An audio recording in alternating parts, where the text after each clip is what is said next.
Welcome student, कैसे हैं आप सब। हमारा जो चैप्टर चल रही है दैनिक जीवन में रसायन, chemistry in the daily life. और आज की जो टॉपिक है वो है कांच, और दूसरा टॉपिक बनेगा आपका साबुन, तीसरा बनेगा आपका अपमार्जक। मिसेल का बनना है, ऐसे कुछ क्वेश्चन आएंगे। तो अभी हम लोग चल रहे हैं कांच के बनने में। ये जो वीडियो है वो नीट के लिए भी यूज़फुल है, 11th के लिए भी यूज़फुल है, साथ साथ बीएससी फर्स्ट ईयर के लिए भी यूज़फुल है, और एमएससी में भी कुछ कुछ टॉपिक इसके देखने को मिलते हैं, है ना।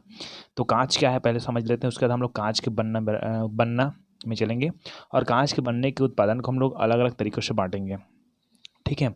आवश्यक सामग्री, उसकी क्रियाविधि, बहुत सारी चीज़ बनती है। तो सबसे पहले समझ लीजिए कि कांच है क्या, है ना। वास्तव हम लोग जानते हैं कि कांच ठोस होता है, लेकिन एक्चुअली में मुख्य रूप से ठोस पदार्थ नहीं है कांच, है ना, आभासी ठोस है। देखिए ध्यान से, कांच सिलिका और धातु सिलिकेट का।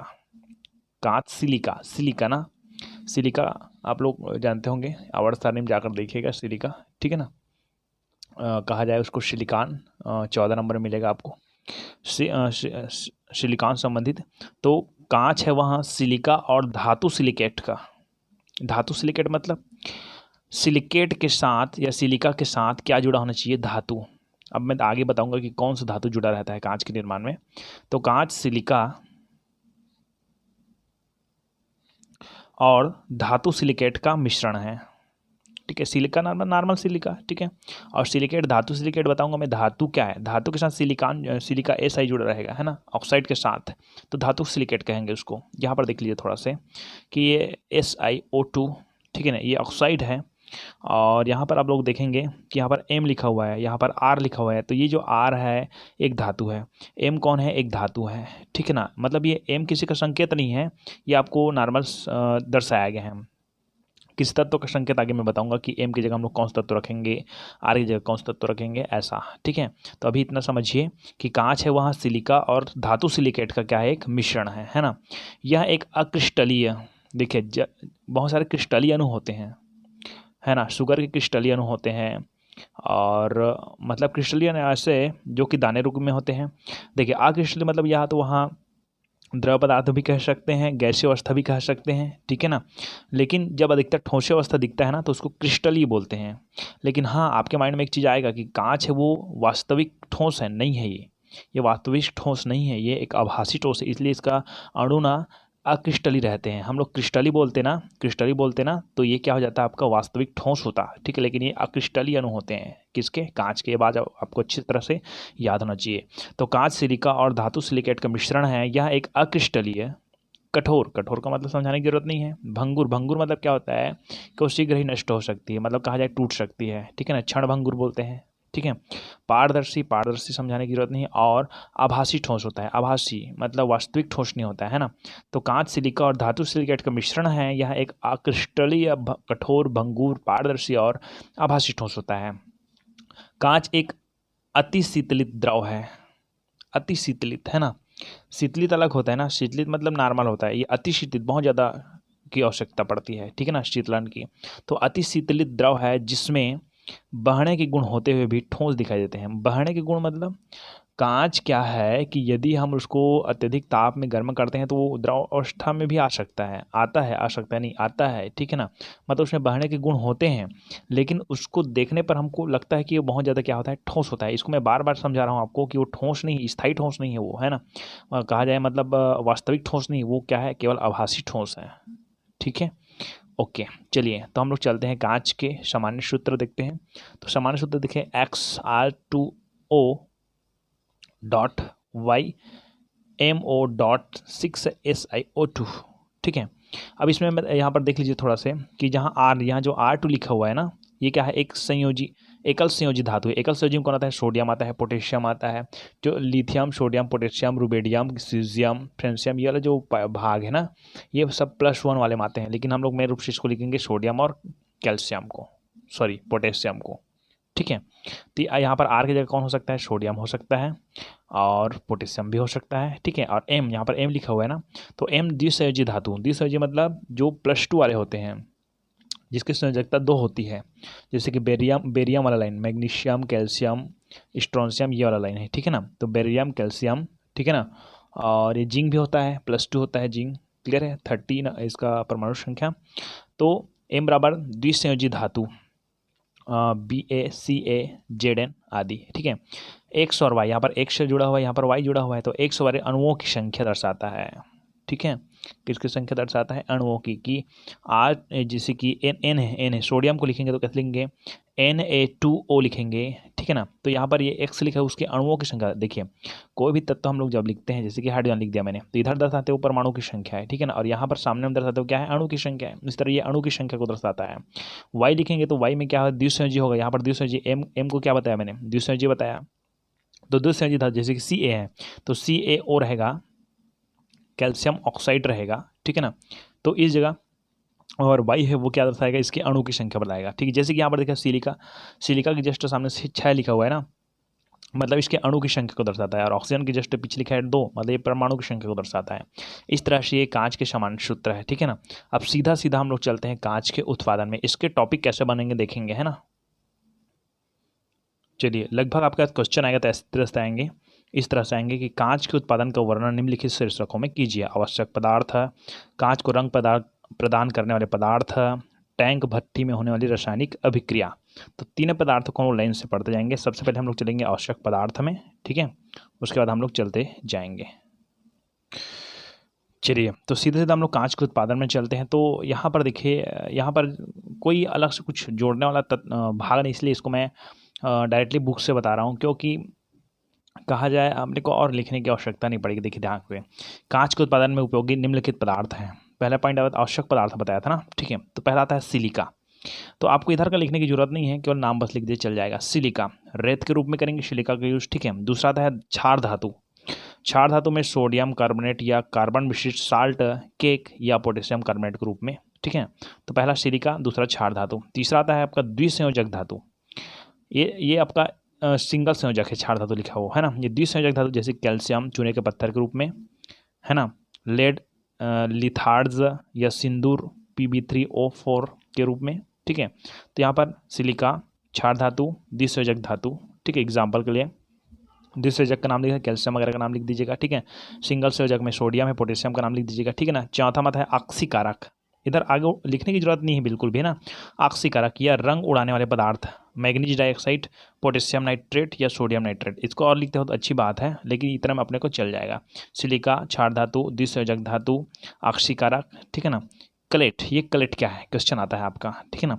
कलेट कांच के टूटे हुए टुकड़े, कांच के टूटे हुए टुकड़े, कांच बनाने के लिए कांच के छोटे छोटे टुकड़े, टूटे हुए टुकड़े का भी यूज़ किया जाता है ना, ठीक है। उसको हम लोग कलेट बताएं। यहाँ पर आगे क्वेश्चन बनेगा कि कलेट क्या है करके, है ना। आगे छठवां, रंग प्रदान करने वाले पदार्थ। कांच को रंग प्रदान करने के लिए विभिन्न यौगिकों का उपयोग किया जाता है। तो यहाँ पर ये 5 तक ही लिख लीजिएगा आप लोग। ये क्या है? आवश्यक उत्पादन। और दूसरा आपका टॉपिक बनता है कि कांच के निर्माण के लिए रंग प्रदान करने वाले पदार्थ के नाम लिखिए। तो आगे हम लोग चलते हैं, ठीक है। तो क्या क्या देखिए, कांच का रंग को कौन कौन से प्राप्त होते हैं, कौन से रंग प्राप्त होते हैं, इसको देखिए ध्यान से। कांच अधिकतर हमको तो बिना रंग वाले ही प्राप्त होते हैं, लेकिन कुछ ऐसे कांच जिसको पीला, हरा आदि रंग प्राप्त होते हैं, जो कि आपको कैसे प्राप्त होते हैं देखिए। पहला हरा रंग, तो इसको हम क्रोमियम ऑक्साइड डालते हैं। क्रोमियम का ऑक्साइड ना, क्रोमियम अपने पास Cr क्रोमियम 24 परमाणु क्रमांक। पीला रंग प्राप्त करना है तो कैडमियम सल्फाइड डालना है, सल्फाइड ना सल्फेट नहीं, ठीक है। लाल रंग प्राप्त है कॉपर का ऑक्साइड, ठीक है ना, CuO लगभग नहीं 29 परमाणु क्रमांक कॉपर का। बैगनी रंग प्राप्त करना है तो मैग्नीज ऑक्साइड Mg, ठीक है, सॉरी Mn मैग्नीज। और नीला रंग प्राप्त करना है तो कोबाल्ट 27 परमाणु क्रमांक, है ना। तो इन सब को मिलाने पर ही ये रंग प्राप्त होता है, अगर किसी कांच में रंग प्राप्त करना है तो, ठीक है। आगे आता है रासायनिक अभिक्रिया। रासायनिक अभिक्रिया और प्रयोग विधि बहुत सारे हैं, ठीक है ना।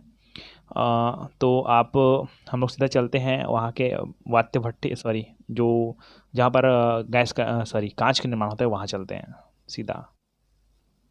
चलिए, तो सीधा हम लोग चलते हैं, कहा जाए भट्टी में कांच का निर्माण, ठीक है।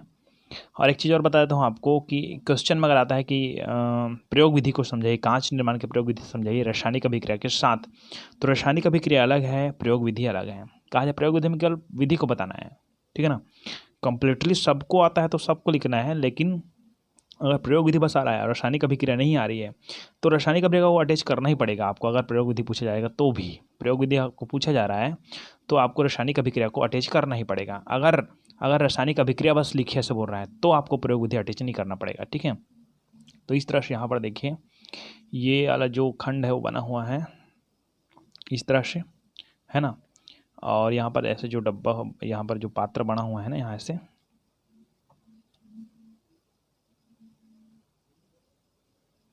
यहाँ पर है वो पिघला हुआ क्या है, कांच।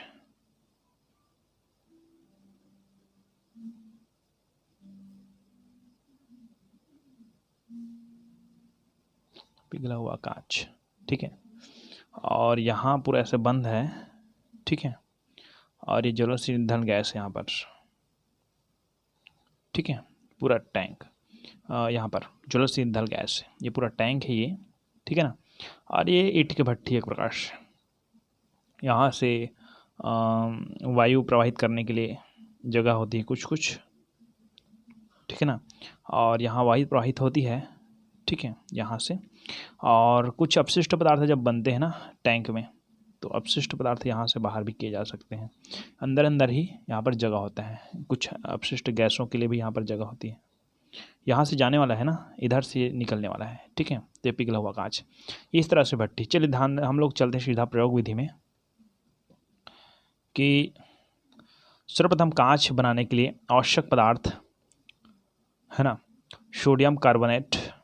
सोडियम कार्बोनेट मतलब Na2Cl3, सोडियम बाइकार्बोनेट नहीं बोल रहा हूँ, sodium carbonate. Sodium carbonate, calcium carbonate, CaCO3 बोलेंगे उसको, ठीक है ना। तथा रेत को एक उचित अनुपात में लेकर 3 चीज़ को लेना है। पहले sodium carbonate Na2CO3, calcium carbonate CaCO3, है ना, और रेत, साथ में रेत, ठीक है। तो सर्वप्रथम कांच बनाने के लिए आवश्यक पदार्थ सोडियम कार्बोनेट, कैल्शियम कार्बोनेट तथा रेत को एक उचित अनुपात में लेकर इस मिश्रण को बारीक पीस लिया जाता है, ठीक है। मिक्सी में नहीं पीसते भैया, बता दूँ, है ना। ये पूरा ना औद्योगिक निर्माण है, बड़े बड़े मशीनों का यूज़ किया जाता है। तो कांच बनाने के लिए आवश्यक पदार्थ सोडियम कार्बोनेट, कैल्शियम कार्बोनेट तथा रेत को एक उचित अनुपात में लेकर इस मिश्रण को बारीक पीस दिया जाता है। तत्पश्चात इस मिश्रण में कलेट मिला दिया जाता है, ठीक है। मैंने बताया था कलेट मतलब कांच के छोटे छोटे टुकड़े, है ना, कलेट मिला जाता है। इस मिश्रण में कलेट गालक का कार्य करता है। गालक का कार्य मतलब जैसे कि कहा जाए दूध से जब दही बनाई जाती है ना, तो थोड़ा सा जामन डाला जाता है ना, उसी तरह इसको भी डाला जाता है थोड़ा सा, क्योंकि कांच बनाना है तो कांच को ही डालना पड़ेगा थोड़ा सा। तो इस मिश्रण में कलेट गालक का कार्य करता है। इस प्रकार हमें एक नया मिश्रण प्राप्त होता है जो कि बैच कहलाता है ना। जैसे कि सोडियम कार्बोनेट, कैल्शियम कार्बोनेट और क्या, रेत के कण, उसको बारीक पीस जाते हैं। उस पीसने के पश्चात उसमें हम लोग थोड़ा सा कलेट मिला देते हैं, ठीक है ना। और इस मिश्रण में कलेट है वो गालक की तरह कार्य करता है, पूरा उसको घोलने का कार्य करता है, एक प्रकार से कह सकते हैं, है ना। तो इस प्रकार हमें एक नया मिश्रण प्राप्त होता है जो कि बैच कहलाता है। अब इस नए मिश्रण बैच को टैंक भट्टी में लगभग 1400 डिग्री सेल्सियस ताप पर गर्म किया जाता है। ये जो टैंक बना हुआ है ना, ठीक है, इस टैंक में उसको लगभग 1400 डिग्री सेल्सियस ताप पर क्या कर देता है, गर्म किया जाता है, ठीक है ना। अब गर्म करते हैं तो कुछ निम्नलिखित अभिक्रियाएं होती हैं। जो अभिक्रियाएं आपको पूछा जाएगा कि रासायनिक अभिक्रिया दीजिए, तो इसी को देना है आपको, ठीक है। तो अभिक्रिया में देखिए सोडियम कार्बोनेट प्लस सिलिका। यहाँ पर आपको सिलिका के बारे में शुरू में बताया था आपको, जब कांच का निर्माण होता है तो सिलिका का ऑक्साइड है ये, ठीक है ना। तो ये हो गया आपके पास Na2CO3 SiO2, ठीक है। इसमें से ये प्लस आयन वाले हैं, ठीक है, और ये कौन से आयन वाले हैं, माइनस आयन रहते हैं। तो इसमें से क्या होता है Na2, ये CO2 बनकर बाहर निकल जाती है, जिसमें से O3 है ना, O3 इसमें से O2 हो जाएगा, तो एक ऑक्सीजन बच गया ना, Na2CO3 ऐसा हुआ है। मैं नॉर्मल समझा रहा हूँ क्योंकि जब 11वीं में जाओगे तो अच्छी तरह से आपको क्लियर हो जाएगा, लेकिन अभी केवल नॉर्मल समझिए कि ये प्लस आयन है, सोडियम प्लस आयन है। ये कौन सा आयन है? माइनस आयन है। तो प्लस आयन किसके साथ क्रिया करेगा? माइनस आयन के साथ क्रिया करेगा, ठीक है। और ये वाला अपना कौन सा आयन बनाता है? ऑक्सीजन कौन सा आयन बनाता है? माइनस आयन बनाता है, ठीक है। तो ये CO3 है, वो CO2 के रूप में बाहर निकल जाता है। यहाँ पर देखिए CO2, अब CO3 था, उसमें से एक ऑक्सीजन बच गया ना, एक ऑक्सीजन बच गया ना, तो वो एक ऑक्सीजन क्या बनाता है? आपका SiO3 बनाता है। तो देखिए Na2 ये इसके साथ जुड़ जाता है, ये SiO2, ठीक है ना। तो इसमें से CO3 में से एक ऑक्सीजन निकलता है। ये सोडियम कार्बोनेट जब टूटती है तो सोडियम है वो सिलिका के साथ क्रिया करता है, सिलिका का ऑक्साइड से सिलिका के ऑक्साइड के साथ क्रिया करता है, ठीक है ना। और यहाँ पर अपने पास ये Na2SiO3 बनाता है, ठीक है। सोडियम का ये सिलिकेट हमारे पास बनता है ना। तो Na2CO3 प्लस SiO2, ये Na2SiO3 बनता है और CO2 क्या हो जाती है? बाहर हो जाती है, बस, ठीक है ना। अब क्या होता है यहाँ पर? एक और चीज़ आती है CaCO3, ठीक है ना। कैल्शियम कार्बोनेट, कैल्शियम कार्बोनेट फिर वही क्रिया करेगा, सिंपल सी बात। ये OCO3 है, OCO2 करें बाहर का, मतलब एक्चुअली में ये निकल गया, मतलब अलग अलग नहीं निकलता ना, एक साथ निकल गया कहा जाए, ठीक है ना। तो ये बन गया आपके पास कैल्शियम का, ये सिलिका के साथ क्रिया हो रहा है, ये सोडियम का क्रिया हो रहा है, ये एकल संयोजी है, ये द्विसंयोजी है। मैंने आपको शुरू में बताया था कि एकल संयोजी द्विसंयोजी वाली बात आती है, ठीक है। अब बात करते हैं थोड़ा से कि ये जो प्राप्त है सोडियम और सिलिकेट का, ये ठीक है ना, एक कंपाउंड्स प्राप्त हुआ है अपने को। तो यहाँ पर कैल्शियम सिलिका का है ना, ठीक है। तो इन दोनों में क्रिया होती है, तो देखिए Na2SiO3, ठीक है ना, और CaSiO3 प्लस, ठीक है। ये सिलिका ही हो रहा है ना, सिलिका का ऑक्साइड के साथ ही क्रिया हो रही है यहाँ पर, ठीक है। तो 4 सिलिकेट है ना, ये 4 लिखने की जरूरत नहीं होती है आगे, क्योंकि क्रिया होती है ना, तो यहाँ पर अणुपरमाणु को बढ़ाने के लिए या कम करने के लिए यहाँ पर लिखा जाता है, ठीक है। जैसे कि ये सिलिका है अपने पास, 1 सिलिका, 2 सिलिका और यहाँ पर 3 सिलिका, भी 4 को भी भूल जाइए, है ना, ठीक है, 3 सिलिका। तो जब यहाँ पर बनता है तो आपको मैंने बताया था कांच के सूत्र में 6SiO2 होता है ना, ठीक है। तो ये Na2 यहाँ पर आता है, ठीक है। Na2 ऑक्सीजन ऑक्साइड है, इसका ऑक्साइड है, सीधी बात, ठीक है ना। सोडियम है, ऑक्सीजन के साथ क्रिया करता है, ठीक है। तो ऑक्साइड है, सोडियम का ऑक्साइड बनाएगा, ठीक है। ये Na2O बनाएगा, डॉट डॉट, ठीक है ना। यहाँ पर कैल्शियम है, उसका ऑक्साइड बनेगा, कैल्शियम ऑक्साइड बनाएगा, ठीक है। तो कैल्शियम ऑक्साइड बना दिया, डॉट 6SiO2, ये तो बचा हुआ है। तो यहाँ पर 6 बना है ना, तो 4, 1 2 3 था हमारे पास, तो इसको हम लोग को कितना करना है? 6 करना है, इसलिए यहाँ पर 4 लगा हुआ है। इस तरह से ये छोटा मोटा समीकरण है, ठीक है ना, इसमें ज़्यादा दिमाग लगाने की ज़रूरत नहीं है। तो ये Na2O.CaO.6SiO2 बना है ना, यही कांच का सूत्र है, जहाँ पर आपको बताया गया था कि यहाँ पर शुरुआत में सिंगल संयोजी रहेगा, यहाँ पर द्विसंयोजी रहेगा। सोडियम सिंगल संयोजी वाले हैं, ये डबल संयोजी वाले हैं, ठीक, ओके। इस तरह से रासायनिक अभिक्रिया भी कंप्लीट हो गई, ठीक है ना। और ये जो जितने भी पदार्थ बनते हैं, है ना, ये जो कैल्शियम सिलिकेट है, सोडियम सिलिकेट है, ठीक है ना, इन दोनों सोडियम सिलिकेट और कैल्शियम सिलिकेट को हम लोग जब एक्सट्रीम क्रिया करवाते हैं ना सिलिका के साथ, तब क्या बनता है? कांच बनता है। ये सोडियम सिलिकेट है, ठीक है ना, ये सोडियम सिलिकेट है, ओके, सॉरी, ये कैल्शियम सिलिकेट है, ठीक है। तो इस तरह से आगे देखिए, अभी पिघला हुआ प्राप्त हुआ ना अपने को, ये जो ऊपर भट्टी में मैंने दिखाया था आपको टैंक, यहाँ पर देख लीजिए, जो टैंक है यहाँ पर प्राप्त हुआ है वो पिघला हुआ प्राप्त हुआ है, पिघला हुआ कांच पर यहाँ पर लिखा मैंने, ठीक है ना। तो ये पिघला हुआ कांच का क्या होता है? आगे देखिए कि इस पिघले हुए कांच को अनुभवी से कुछ याद आता है ना, छोड़िए। इस पिघले हुए कांच को अनुभवी कारीगर के द्वारा या फूकने की सहायता से इच्छित आकार की वस्तुएं बनाते हैं। अब बनाते उसको लिखने की भी जरूरत नहीं आपको। इस तरह से आपका ये रासायनिक अभिक्रिया भी कंप्लीट हो गई। आगे हम लोग कुछ बात करते हैं तापानुशीलन क्या है। आगे कुछ दिक्कत आएगी ना, आप तापानुशीलन क्या है करके। चलिए, सीमेंट का बनना हम लोग एक आरेख में देख सकते हैं। सोडियम कार्बोनेट प्लस चूने का पत्थर प्लस कलेट प्लस रेत। कलेट, कांच निर्माण में कलेट का उपयोग क्यों होता है? ऐसे क्वेश्चन आता है, कांच निर्माण में कलेट का उपयोग क्यों होता है? तो कलेट एक अच्छा गला की तरह कार्य करता है, इसीलिए उसको यूज़ करता है। तो सोडियम कार्बोनेट, चूने का पत्थर, कैल्शियम कार्बोनेट जी, और कलेट प्लस रेत, इसको पीस दिए थे। पीसने के बाद टैंक भट्टी में डाल दिए थे, उसके बाद पिघला हुआ कांच प्राप्त हुआ था। तो फूकने का आकार देना। उसके बाद आता है तापानुशीलन। ये तापानुशीलन आगे मैं बताने वाला हूँ, ठीक है। और कांच की वस्तु तैयार करना। तापानुशीलन के बाद कांच की वस्तु तैयार करना, ये क्या है? कांच बनाने की विधि का आरेख, आरेख में बोला जाता है, ऐसे आरेख बना दीजिएगा, ठीक है। चलिए, तो हम लोग चलते हैं सीधा तापानुशीलन क्या है। देखिए, कांच की वस्तुओं को बनाते समय अचानक ठंडा करने पर वे टूट जाते हैं, ठीक है ना। फट से गर्म का है, उसको फट से ठंडा नहीं कर सकते ना, वो टूट जाते हैं। और इसलिए टूटने से बचाने के लिए इन्हें धीरे धीरे सनय सनय ठंडा किया जाता है। इस क्रिया को तापानुशीलन कहते हैं। बढ़िया। तो इस तरह से ये कांच का निर्माण कंप्लीट हो गया। अब हम लोग हमारा मेन टॉपिक में चलते हैं। मिसेल का हमारे पास कपड़े धोने का जो वस्तु है, साबुन है, अपमार्जक है, इसके बारे में पढ़ने वाले हैं, ठीक है। तो आगे हमारा पॉइंट है वो है साबुन तथा अपमार्जक का निर्माण, ठीक है। सॉरी, निर्माण नहीं कह सकते हम लोग, साबुन अपमार्जक क्या है ना। और हम लोग चलेंगे मिसेल का निर्माण। इस मिसेल क्या है, पहले बार नाम सुनेंगे मिसेल। तो मैल हटाने के साबुन पर प्रभाव, मैल हटाने में साबुन का प्रभाव को समझाइए। मतलब ये जो हम लोग कपड़ा धोते हैं ना जी, है ना, छत्तीसगढ़ी में कांचना बोलते हैं, है ना, तो वो कैसा होता होगा, मैल क्यों निकल जाती है साबुन लगा, इस चीज़ को पढ़ना है अपने को। अपने रियल लाइफ में जाइए कि हम क्या पढ़ने वाले हैं एक्चुअली में, है ना। तो सबसे पहले मैं बताता हूँ साबुन क्या है।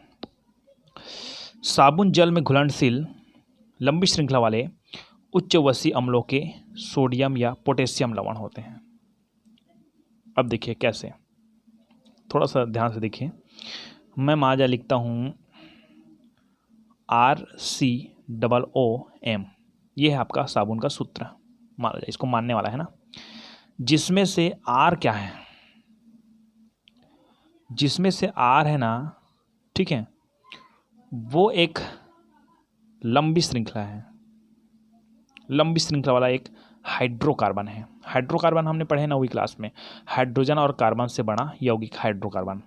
COO, ये तो आपका इस ये पूरा मिलकर RCOO मिलकर एक उच्च वशीय अम्ल बनाएगा, ठीक है। और देखिए साबुन जल में घुलनशील उच्च वशीय अम्ल RCOO, ये उच्च वशीय अम्ल, ठीक है, के सोडियम, मतलब यहाँ पर जो M लिखा हुआ है, M, ठीक है ना। तो M ये आपका हो जाएगा या तो सोडियम है या तो कौन है, पोटेशियम है। तो इसका सूत्र कैसे बनेगा, देखिए RCOONA, तो ये सोडियम का बना हुआ साबुन बोलेंगे, है ना। और अगर इसी जगह हम लोग पोटेशियम लिखते तो पोटेशियम, मतलब ये प्लस आयन है ना। कौन से आयन है अपने पास है, प्लस आयन। मतलब साबुन जल में घुलनशील उच्च वसीय अम्लों के सोडियम या पोटेशियम लवण होते हैं, ठीक है। यहाँ पर थोड़ा सा और जानकारी दे देता हूँ मैं कि RCOOM लिखा हुआ है, इसका मतलब ये है कि R क्या है, R एक क्या है, लंबी श्रृंखला वाला हाइड्रोकार्बन है, ठीक है। तो आपको एक बता देता हूँ और, उच्च वशीय अम्ल क्या है। उच्च वशीय अम्ल मैं ले लेता हूँ आपको, इसको बोलते हैं हम लोग पॉमीटेट का सूत्र क्या होता है बता देता हूँ आपको। पॉमीटेट का सूत्र होता है, यहाँ लिख देता हूँ C15, हिंदी में बोलता हूँ भैया, गरीब आदमी नहीं आता है मेरे को इंग्लिश, ठीक है। तो H31, सॉरी 31 नहीं जी, 31 हिंदी में बोलूँगा, बोल रहा था ना, ठीक है। और COO -N, ठीक है। तो C15H31 and COO, double O नहीं, ये अपना ऑक्सीजन है, ठीक है। तो ये है आपका पॉमीटेट का सूत्र, ठीक है। तो ये उच्च वशीय अम्ल हो गया। और उच्च वशीय अम्लों के सोडियम लवण, तो इसके साथ क्या जोड़ दो आप, सोडियम जोड़ दो। तो कैसे बनेगा इसका, C15H31 COONA, ये बन गया एक पॉमीटेट वाला साबुन, ठीक है। पॉमीटेट की जगह आप लोग ना ओलिएट भी लिख सकते हो। ओलिएट में क्या होता है, ये C15 है, वो क्या हो जाएगा, 17 हो जाएगा, 17 हो जाएगा, ठीक है। और ये आपका 31 है ना, ये हो जाएगा आपका 33 हो जाएगा, ये हो जाएगा आपका ओलिएट बोलते हैं उसको, क्या बोलते हैं, ओलिएट क्या हो जाएगा। तो ओलिएट क्या हो जाएगा, C17H33, अरे यार मैं हिंदी इंग्लिश मिक्स कर देता हूँ, ओके एने। तो ये ओलिएट का बन गया, ये क्या है, पॉमीटेट का है। तो इस तरह से क्या बता रहा हूँ आपको कि साबुन जल में, इस अच्छी तरह से क्लियर करना है आपको, है ना, कि साबुन जल में घुलनशील वशीय अम्ल, ये वशीय अम्ल हो गया आपका। जो माइनस आयन, देखिए ये प्लस आयन देता है ना, जो प्लस आयन देता है, H+ आयन देता है वो अम्ल है, और OH- देता है, वो क्या है, क्षार है, ठीक है। जैसे कि NaOH सोडियम हाइड्रोक्साइड, तो ये क्या है, क्षार, यहाँ से क्या निकलेगा, OH निकलेगा। HCl HCl में से क्या निकलेगा, हाइड्रोजन निकलेगा। हाइड्रोजन निकलेगा मतलब ये हाइड्रोजन प्लस निकलेगा, तो जो प्लस निकलता है वो आपका अम्ल कहलाता है, और जो OH निकलता है वो क्षार कहलाता है। तो यहाँ पर आप लोग हमारे पास कौन सा सोडियम प्लस आयन निकलेगा ना अपने पास, ठीक है ना, और COO ये माइनस आयन निकलेगा, ये प्लस आयन निकलेगा, इतना कटेगा, ठीक है ना, तो यहाँ पर माइनस आयन बचा। ओके, तो साबुन जल में घुलनशील उच्चवशीय अम्ल, ये उच्चवशीय अम्ल के सोडियम या पोटेशियम के, इसके साथ सोडियम जोड़ दो या तो पोटेशियम जोड़ दो, इस पोटेशियम में क्या होते हैं, लवण होते हैं। आई होप आपको अच्छे से समझ आ गया होगा। उसी तरह देखते हैं अपमार्जक। अपमार्जक लंबी कार्बोक्सिलिक अम्ल का, कार्बोक्सिलिक अम्ल कार्बोक्सिलिक श्रृंखला का, कार्बोक्सिलिक श्रृंखला है ना, COO बताया मैंने, कार्बोक्सिलिक है, ये भी यहाँ पर लंबी कार्बोक्सिलिक श्रृंखला लिख सकते हैं इसमें भी, ठीक है ना। तो अपमार्जक लंबी कार्बोक्सिलिक श्रृंखला का अमोनिया एवं सल्फोनील का लवण है। मतलब ये कार्बोक्सिलिक अम्ल का एक लंबी श्रृंखला रहेंगे और साथ साथ इसमें सोडियम है, तो उसकी जगह क्या सल्फोनील रहेगा, या तो क्या रहेगा अमोनिया रहेगा, ठीक है ना। इन सब का क्या होता है, लवण है, ये भी लवण है, साबुन है वो, ठीक है। तो इस तरह से साबुन और अपमार्जक, ठीक है। लेकिन हमारा ये मेन पॉइंट नहीं है, हमारा मेन पॉइंट क्या है, मिसेल का बनना, कि ये साबुन लगाते हैं तो साफ कैसे हो जाता है ना। आजकल अल्कोहल का यूज़ किया जा रहा है, तो आजकल साबुन का यूज़ तो कम हो गया है। चलो, तो हम लोग देखते हैं मिसेल का निर्माण।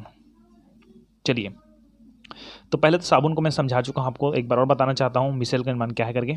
तो साबुन के अणु लंबी श्रृंखला वाले कार्बोक्सिलिक अम्ल के, ठीक है ना, यहाँ पर उच्चवशीय अम्ल लिखे हैं ना ऊपर में, उसको कार्बोक्सिलिक अम्ल लिखेंगे और ज़्यादा बेटर रहेगा, है ना।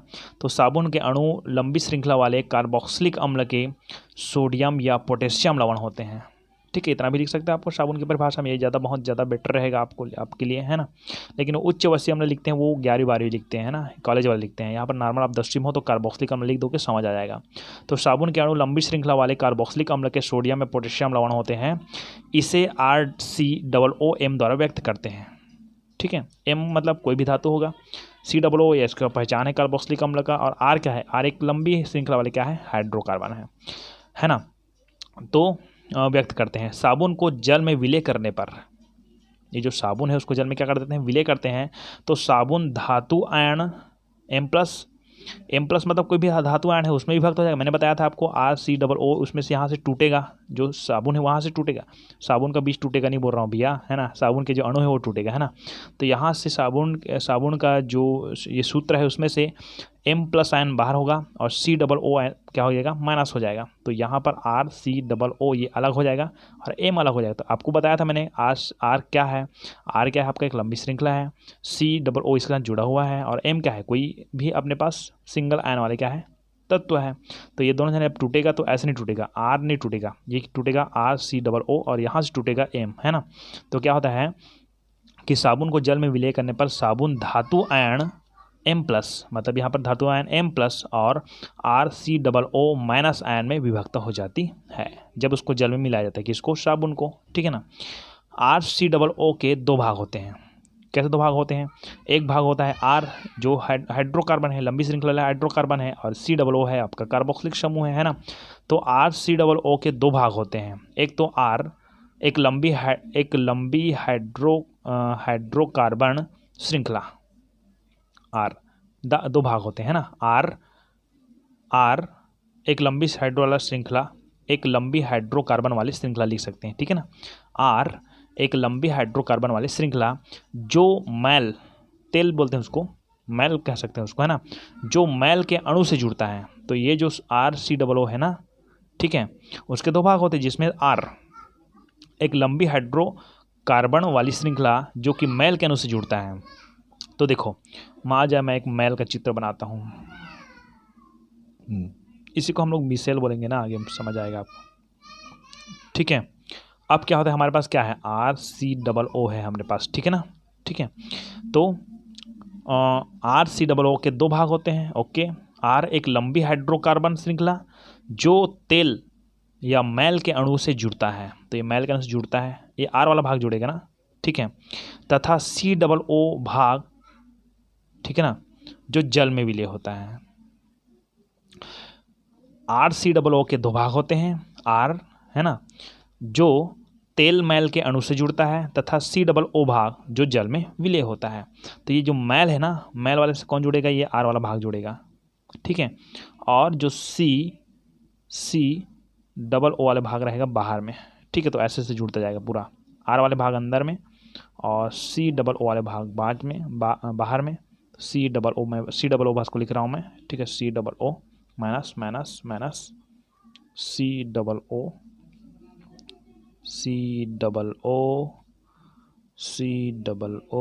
ऐसे लिखना है जी। तो टेंशन क्यों लेते हैं, सब समझ आएगा। COO, ये देखो, ठीक इस तरह से ये संरचना बनती है ना। तो देखिए, तो RCOO के 2 भाग होते हैं, ठीक है। R जो कि तेल जो कि मैल का अणु, ये मैल का अणु बनाया था ना बीच में, ठीक है ना, उससे जुड़ता है तथा COO भाग जो कि जल में विलय है। इधर वाला भाग है ना, इधर वाला भाग क्या है, जल में क्या है, विलय होता है, ठीक है। अब रिएक्शन देखिए, जब कपड़े को साबुन में घोल में डुबाया जाता है, ठीक है ना, जब कपड़े को साबुन के घोल में डुबाया जाता है तो साबुन का ऋण आयन कौन है, RCOO, ये ऋण आयन है। तो साबुन का ऋण आयन तेल के चारों ओर गोली आकार में व्यवस्थित हो जाता है, ठीक है। तो ये देखिए, ये मैल है, मैल के चारों ओर ऐसे ऋण आयन है वो, ठीक है ना। RCOO है ना, वो ऋण आयन है ना, तो इसमें R तरफ से जुड़ता है, याद रखिएगा, R तरफ से जुड़ता है वो, ठीक है ना। तो जब कपड़े को साबुन के घोल में डुबोया जाता है तो साबुन का ऋण आयन है वो तेल अर्थात मैल के चारों ओर गोली आकार में व्यवस्थित हो जाता है ना, कि यहाँ पर ऐसे लिख सकते हैं, एकदम ध्यान सुनिएगा, कि साबुन का ऋण आयन तेल के चारों ओर गोली आकार में इस तरह से गोली आकार में, यहाँ पर देखिए क्योंकि थोड़े वर्ड का मिस्टेक में दिक्कत हो जाती है ना। देखिए कि जब कपड़े को साबुन के घोल में डुबाया जाता है तो साबुन का ऋण आयन, RCOO ऋण आयन है, साबुन का ऋण आयन है ना, तेल या मैल के चारों ओर, ठीक है ना, चारों ओर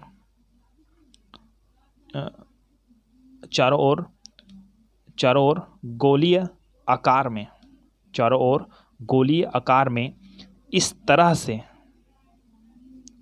लिखना ज़्यादा बेटर रहेगा। इस तरह से व्यवस्थित हो जाता है कि हाइड्रोकार्बन वाला सिरा अंदर की ओर तथा COO माइनस वाला सिरा बाहर की ओर निकला हो। देखिए मैंने ऐसे ही किया है आपको, R वाला भाग अंदर है और COO वाला क्या है, बाहर। इसको एक बार बताता हूँ। तो साबुन का ऋण आयन तेल के चारों ओर गोली आकार में इस तरह से व्यवस्थित हो जाता है कि हाइड्रोकार्बन वाला सिरा अंदर की ओर तथा COO माइनस वाला सिरा बाहर की ओर निकला हो। इस प्रकार साबुन के अणु मिसेल का निर्माण करते हैं। तो यही आपका क्या है, मिसेल है, ठीक है। अब क्या करना है, इसको रगड़ना है। देखिए ये मैल को कौन पकड़ लिया, पूरा पकड़ लिया, कैच कर लिया सब जने, RCOO। अब इसको रगड़ना है, रगड़ेंगे तो इसको मैल को उखाड़ के ये निकाल लेगा, सीधी बात, इस मैल के भाग को, है ना। तो इस प्रकार साबुन के अणु मिसेल का निर्माण करते हैं। मिसेल के कण पानी में वितरित हो जाते हैं। इधर वाला पानी में घुला हुआ है, बताया था मैंने, ठीक है ना। तो मिसेल के कण पानी में वितरित हो जाते हैं। इस प्रकार एक कोलाइड बनता है। कोलाइड क्या है, कमेंट बॉक्स में बताइएगा जरूर, ठीक है ना। कोलाइड बनता है जो रगड़ने पर पानी की धारा के साथ बहकर अलग हो जाता है। विलयन और निलंबन होता है और एक कोलाइड होता है, ठीक है ना। जैसे कि दूध है, कोलाइड है, ओके। तो इस तरह से मिसेल का निर्माण होता है, ठीक है ना। और ये हमारा लास्ट वीडियो था, ठीक है ना। और इसके बाद बस इतने दिन तक ही आपका साथ था, है ना। और नेक्स्ट टाइम आपको अगर कोई दिक्कत हो तो आप कमेंट कर सकते हैं। और ये लास्ट वीडियो इसलिए बता रहा हूँ क्योंकि हमने 18 अध्याय का वीडियो पहले ही बना रखी है। आप जाइए, आप प्ले लिस्ट में जाइए, आपको दिख जाएगा 18 अध्याय का वीडियो। और यहीं से ख़त्म, ठीक है। और लाइफ में अच्छे रहेंगे, खुश रहेंगे सब।